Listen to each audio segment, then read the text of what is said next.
Welcome to eternal Enigma, Lucifer, the light bringer, the morning star, the most powerful angel ever created, fears nothing in heaven or hell.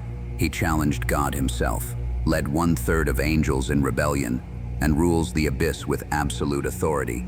But there's one being he refuses to face, one entity that makes even the Prince of Darkness hesitate. And the terrifying part, this being wasn't even an angel originally.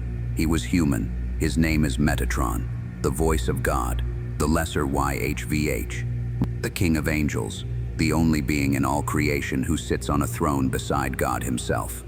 Today you're going to discover why the most powerful fallen angel in existence fears a human who became something far greater than any angel ever created. So don't forget to subscribe and like the video to support our team's dedication to bringing you so much high-quality knowledge. This is the story of Metatron, and why Lucifer won't speak his name. The being heaven tried to hide. Metatron appears nowhere in the canonical Bible. The Catholic Church doesn't officially recognize him. Most Christians have never heard his name. Yet in Jewish mysticism, Kabbalistic texts, and ancient Hebraic literature, Metatron is described as the most powerful entity in heaven besides God, surpassing even Michael, Gabriel, and the seraphim. Why was he hidden? Because his very existence threatens fundamental theological assumptions. Metatron proves that humans can ascend to divine status, that the boundary between mortal and celestial can be crossed, and that a human soul can wield power rivaling the highest angels. The primary sources for Metatron are Tree Enoch, Sefer Hekolot, details his transformation from human to archangel, the Zohar, Kabbalistic text describing his cosmic function, Talmudic references, scattered mentions of the youth or the lesser UHVH, Merkaba mysticism, throne chariot visions where Metatron appears. According to these texts, Metatron was originally Enoch, the seventh patriarch after Adam, who walked with God, and then he was not, for God took him. Genesis 5:24. He didn't die. He was transformed, transfigured into an archangel of such immense power that he became God's primary representative, the voice through which divine will is communicated.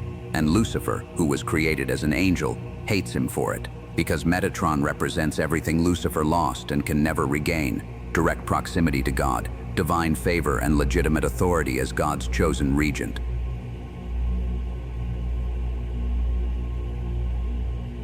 The seventh patriarch. Before Metatron, there was Enoch, a human man living in the generations between Adam and Noah. Genesis dedicates only 4 verses to him, but those verses are extraordinary. Enoch walked faithfully with God, then he was no more because God took him.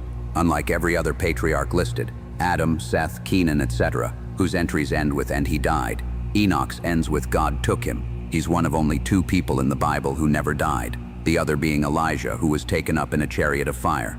But "God took him" implies something more than simple translation to heaven. The phrase suggests transformation, incorporation into divine reality, becoming something other than human. The Book of Enoch. The apocryphal Book of Enoch, excluded from most biblical canons but considered scripture by Ethiopian Orthodox Church, expands his story dramatically. It describes Enoch as a scribe, a righteous man, a prophet who received visions of heaven and hell, who walked with angels, who was shown the secrets of creation. Key details: he lived 365 years, symbolic days in solar year. He was a scribe of righteousness, recording divine judgments. Angels taught him astronomy, mathematics, divine names. He witnessed the punishment of the Watchers, fallen angels who took human wives. He interceded between the Watchers and God. Though unsuccessful, he was given visions of the throne of God. The Book of Enoch positions him as humanity's representative before the divine, a mediator, an intercessor, a bridge between mortal and celestial. Why Enoch? What qualified Enoch for transformation into Metatron? Jewish mystical tradition offers several explanations. Perfect righteousness. In a world growing increasingly corrupt, this is pre-flood, Enoch maintained perfect righteousness. Genesis says he walked with God, implying intimate relationship, constant communion, alignment of will with divine will. Scribal function.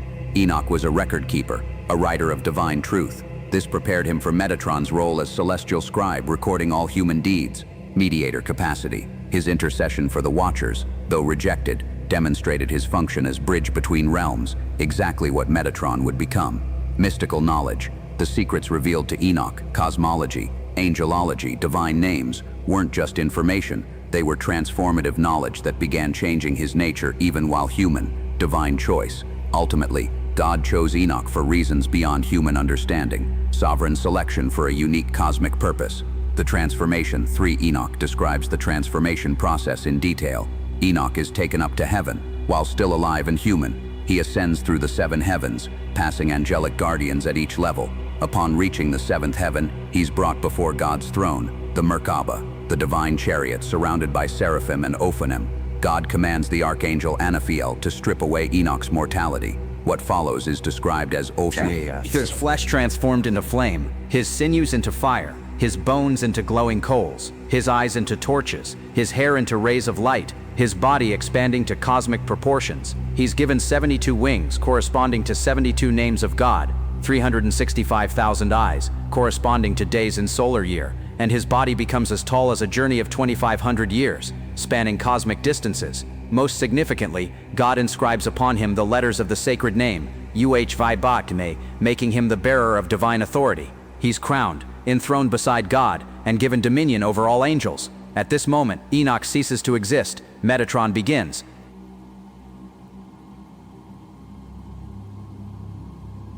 The Lesser YHVH. Metatron's most shocking title is the Lesser YHVH, or the Little Lord. He bears the divine name itself, the Tetragrammaton, YHVH, something no created angel possesses. In Jewish theology, the name of God isn't just a label. It's God's essence compressed into linguistic form, the vibrational structure of reality itself. To bear this name is to carry divine authority, to speak with God's own voice, to act with God's delegated power. 3 Enoch records God saying, "I have called him the Lesser YHVH, in the presence of all my heavenly household. He is permitted to do everything that I do in heaven above." This is unprecedented. No other angel, not Michael, not Gabriel, not the highest seraphim, bears the divine name or has permission to do everything God does. The voice of God. Metatron's primary function is being the voice through which God speaks. When God addresses creation, angels, or humanity, it's often Metatron who transmits the communication.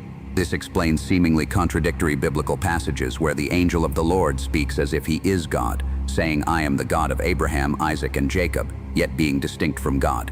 Kabbalistic interpretation. This is Metatron speaking with full divine authority as God's mouthpiece. Moses at the burning bush, likely Metatron manifesting divine presence. The pillar of fire leading Israel, Metatron's visible form. The angel wrestling Jacob, Metatron testing the patriarch. This makes Metatron functionally indistinguishable from God in most interactions, which is precisely what terrifies demons and frustrates Lucifer, the heavenly scribe.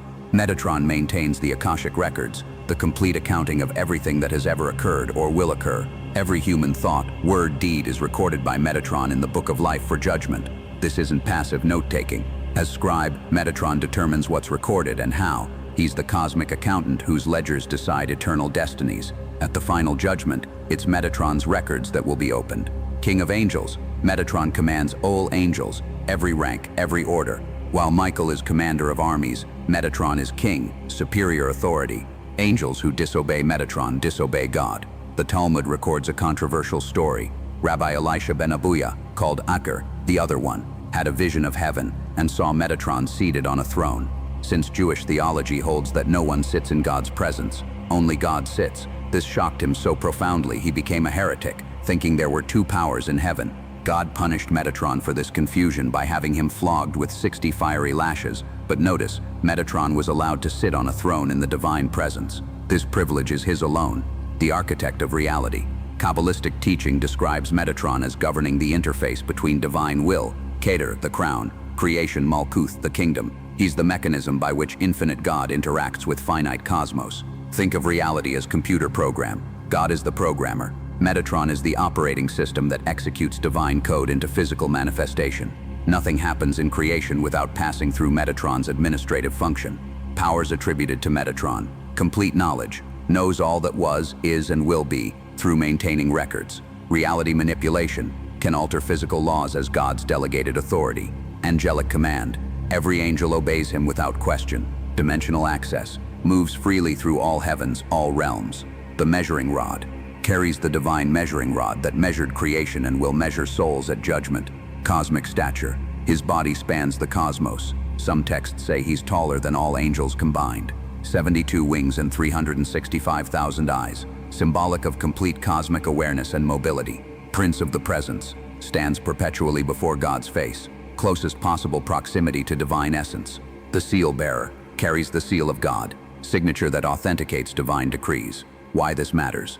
Every power Lucifer once possessed as highest angel, Metatron possesses. Plus he has what Lucifer never had: permission to bear the divine name, authority to sit in God's presence, and legitimacy as chosen regent rather than created servant. Lucifer was magnificent. Metatron is endorsed, wrapped in divine authority that makes his power not just great, but legitimate in ways Lucifer's never was.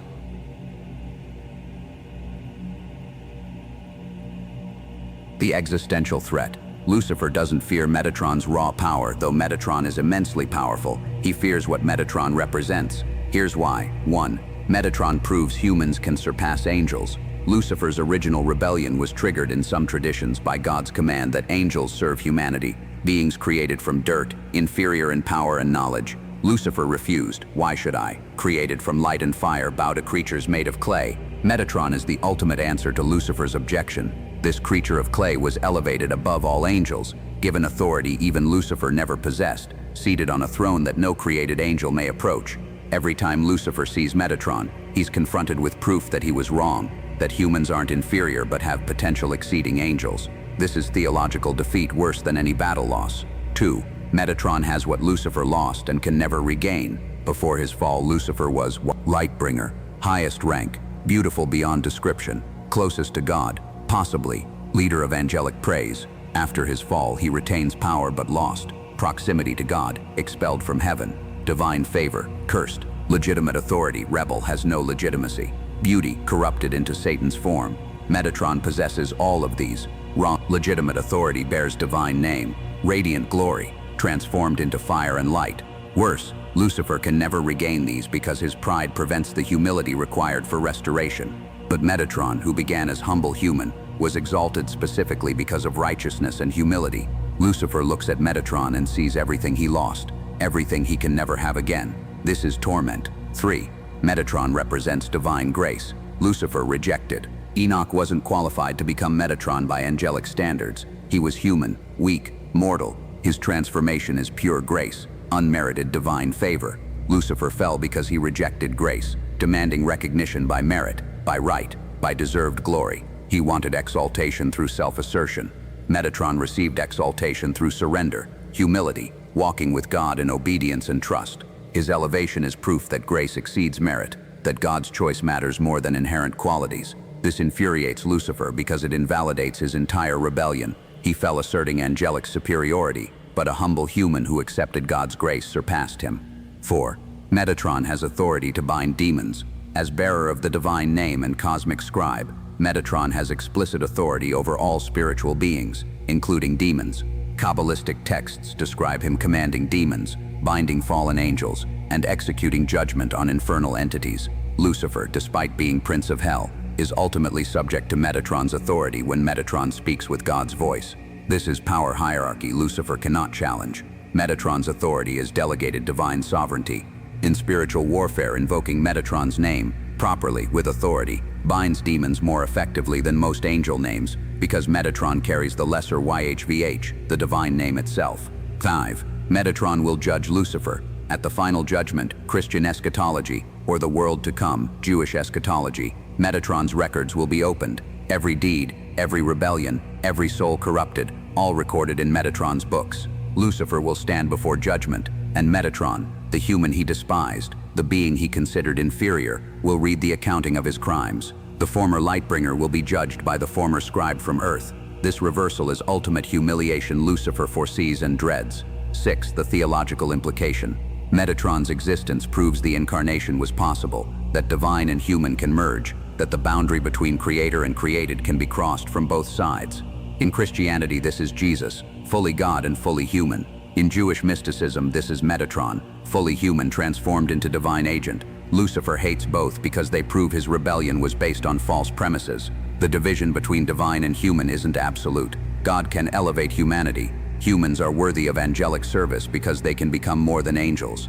The fear is existential. Physical fear? No. Lucifer isn't afraid Metatron will destroy him in combat. Existential fear? Yes. Metatron's very existence deconstructs Lucifer's entire worldview, proves his rebellion was pointless, demonstrates that the inferior humans he refused to serve can surpass him utterly. Every moment Metatron exists on his throne beside God is a moment that screams to Lucifer, "You were wrong, you lost, and a human took your place." That's the fear, not of power, but of being eternally, cosmically, undeniably wrong.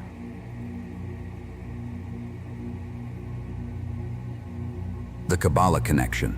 In Kabbalistic cosmology, Metatron occupies unique position as the interface between Keter, crown, highest Sephara, divine will, Malkuth, kingdom, lowest Sephara, material world. He's described as the angel of the presence who makes the unmanifest manifest, translating infinite divine intention into finite creation. The tree of life, Kabbalistic diagram, shows 10 Sephorath, divine emanations. Metatron is associated with Keter, the point where divine nothing becomes divine something, where God's will begins its descent into reality. But he's also associated with the path connecting all Sephorath. He is the structure through which divine energy flows. Remove Metatron, and the tree collapses. Creation would cease flowing from Creator. The cube of Metatron, one of sacred geometry's most important symbols, is Metatron's cube, a geometric figure containing all 5 platonic solids, the only perfectly symmetrical 3D shapes possible: tetrahedron, cube, octahedron, dodecahedron, icosahedron. These 5 shapes are considered the building blocks of physical reality, literally the geometric templates from which all matter is constructed. That they're all contained within Metatron's cube suggests he's the architect holding the blueprints of creation. The cube is formed from the fruit of life pattern, 13 circles arranged in specific geometry, which itself comes from the flower of life, fundamental pattern underlying reality in sacred geometry. Meditating on Metatron's cube allegedly clears negative energy, balances chakras, connects meditator to divine blueprint, protects against demonic influence. The geometric perfection repels chaotic entities. The cube appears in crop circles, ancient architecture, and modern mystical art, suggesting either universal human intuition about geometric reality or actual communication from Metatron embedding his signature in physical form. Merkaba mysticism. Merkaba, divine chariot / throne chariot. Throne. Mysticism is ancient Jewish practice of achieving visions of God's throne, the same throne Metatron sits beside. Practitioners would fast, meditate, chant divine names, and attempt to ascend through the 7 heavens, echoing Enoch's journey. The goal was reaching the throne room and witnessing the Merkaba. Multiple accounts describe encountering Metatron during these visions, sometimes as guardian challenging the mystic's worthiness, sometimes as guide leading them higher, sometimes as the crowned figure beside the throne who must be carefully distinguished from God himself. The Merkaba visions are dangerous. Many mystics went mad, some died, others became heretics, like Rabbi Elisha, who saw Metatron seated and concluded there were 2 gods. Only the pure could safely encounter Metatron's overwhelming presence. Islamic tradition. Islam doesn't explicitly name Metatron, but some scholars identify him with Idris, a prophet mentioned in Quran who parallels Enoch, righteous scribe taken up by God without dying. Hadith traditions describe a great angel who records deeds, who stands closest to Allah's throne, who will produce the books on Judgment Day. While not named Metatron, the functional description matches perfectly. Sufi mystics sometimes reference the greatest angel or the pen, al-Kalam, the instrument by which divine decree is written into reality. This cosmic pen that writes destiny is functionally equivalent to Metatron's scribal role. Gnostic interpretations. Some Gnostic texts identify Metatron with the demiurge, the craftsman god who created material world. However, unlike negative Gnostic view of demiurge as ignorant or malevolent, Metatron as demiurge would be operating under direct divine authority, creating matter according to divine blueprint. This interpretation is controversial and rejected by mainstream Kabbalah, but it shows how Metatron's architect of reality role can be understood across different mystical systems. Modern occultism, contemporary ceremonial magic, and New Age spirituality invoke Metatron for spiritual ascension. He represents human to divine transformation, protection from demons. His authority binds infernal entities, accessing Akashic records. He maintains them. Geometric healing, through Metatron's cube visualizations, clearing karma. As the scribe, he can theoretically amend records. His association with sacred geometry makes him popular in consciousness expansion circles, psychedelic spirituality, and quantum mysticism communities who see geometry as the interface between consciousness and matter.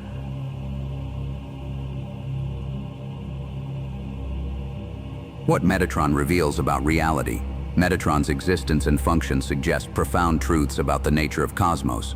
1. The boundary is permeable. If human can become archangel, then the division between mortal and immortal, created and creator, finite and infinite, isn't absolute barrier but transitional membrane. Consciousness can evolve beyond its origin point. This has staggering implications. You aren't fixed as merely human. The potential exists for radical transformation into something beyond current comprehension. 2. Righteousness exceeds power. Enoch wasn't powerful, wasn't angelic, wasn't inherently divine. He was righteous, aligned with divine will, walking in obedience and humility. This righteousness qualified him for transformation that power alone could never achieve. Lucifer was powerful but unrighteous. Enoch was righteous though powerless. God chose righteousness, elevated it to cosmic authority, and demonstrated that character matters more than capacity. 3. Grace defeats merit. Lucifer demanded exaltation by merit. I deserve this because of what I am. Enoch received exaltation by grace. I receive this because of who God is. The cosmic order operates on grace, not merit. Trying to claim divine favor as deserved right, Lucifer's approach leads to fall. Receiving divine favor as unmerited gift, Enoch's approach leads to elevation. 4. Humanity's ultimate destiny. If one human could be transformed into Metatron, what's the ultimate destiny of redeemed humanity? Christian theology speaks of believers becoming co-heirs with Christ, receiving glorified bodies, reigning with God. Jewish mysticism speaks of humanity's purpose as repairing the world, tikkun olam, and eventually participating in divine governance. Metatron is the prototype, the proof of concept that humanity isn't meant to remain merely human, but to undergo transformation into something that participates in divine nature while retaining identity. 5. Why angels serve humans. God's command that angels serve humanity seemed arbitrary and offensive to Lucifer. Metatron reveals why it makes sense. Humans have potential to become more than angels, not through inherent superiority, but through grace-enabled transformation. Angels are fixed in their nature, Aquinas' view. They don't evolve, don't transform, are what they were created to be. Humans are dynamic, capable of falling below animals or rising above angels. Serving humanity means serving beings with divine destiny, future co-regents of reality. The angels who accepted this, Michael, Gabriel, etc., recognized humanity's potential. Lucifer, seeing only current weakness, rejected it and fell.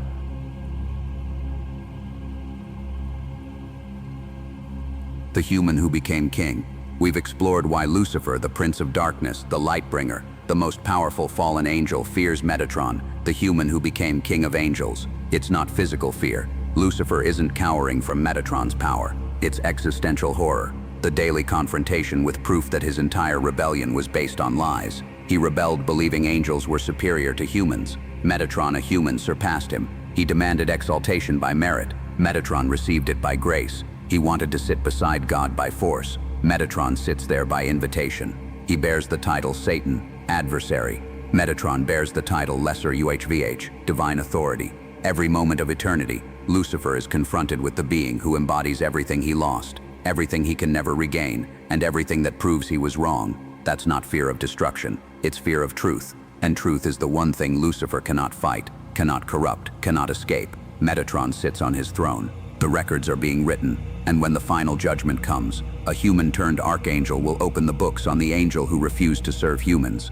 The irony is cosmic, the justice is perfect, and the fear is eternal. Subscribe to Eternal Enigma for more revelations about the beings that exist beyond normal theology.